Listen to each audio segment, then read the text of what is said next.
Guys, C A final audit എങ്ങനെ പാസ്സാവാം? അപ്പം ഞാൻ എന്തൊക്കെ ചെയ്തത് എന്ന് ഞാൻ ജസ്റ്റ് ഒന്ന് പറഞ്ഞുതരാം. ഞാൻ ക്ലാസ് കേട്ടത് ശുഭങ്കേശ്വാനിന്റെ ക്ലാസ് ആണ്. അപ്പൊ ഞാൻ ക്ലാസ് കേട്ട് അപ്പൊ പഠിച്ചൊന്നും ഉണ്ടായിരുന്നില്ല. പിന്നെ ഞാൻ ഒരു വട്ടം മൂപ്പരുടെ മെറ്റീരിയൽ ഒന്ന് നോക്കി.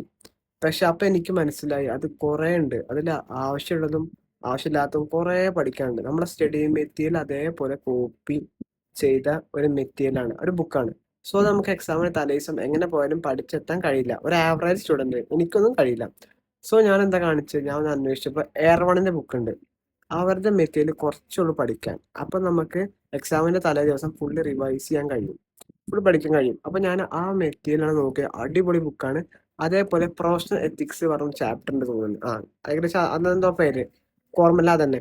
അപ്പോൾ അതിലൊരു 20 to 30 മാർക്ക് ആ ചാപ്റ്റർ മാത്രം വരും. അത് ഈ മെറ്റീരിയൽ ആകെ ഒരു 10 or 15 പേജേ ഉള്ളൂ.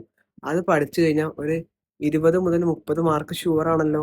പിന്നെ 10 മാർക്കല്ലേ, അത് MCQയിൽ എങ്ങനെയൊക്കെ അവിടെയും ഇവിടെയൊക്കെ പഠിച്ച് കിട്ടി കറക്റ്റ് കുത്തിയാൽ പോലും ചിലപ്പോൾ പാസ്സാവും. അപ്പോൾ അങ്ങനെയൊക്കെ സുഖമായി ഓടിച്ച് പാസ്സാവാൻ കഴിയും. ഓക്കെ, അപ്പോൾ അങ്ങനെ പഠിക്കുക, നല്ലോണം പഠിക്കുക. മെയിനായിട്ട് ഈ പ്രൊഫഷണൽ എത്തിക്സ് അത് നല്ലോണം പഠിക്കുക. അതേപോലെ ബാങ്കിങ് ചാപ്റ്റേഴ്സ്, NBFC, അങ്ങനെ കുറച്ച് ചാപ്റ്റേഴ്സ് ഉണ്ട്, ഇമ്പോർട്ടൻറ്റ് ചാപ്റ്റേഴ്സ് ഒക്കെ ഉണ്ട്. അതൊക്കെ വൃത്തിക്ക് പഠിക്കുക. അത് കഴിഞ്ഞിട്ട് എസ്സേയിൽ ഇരുന്നാൽ മതി.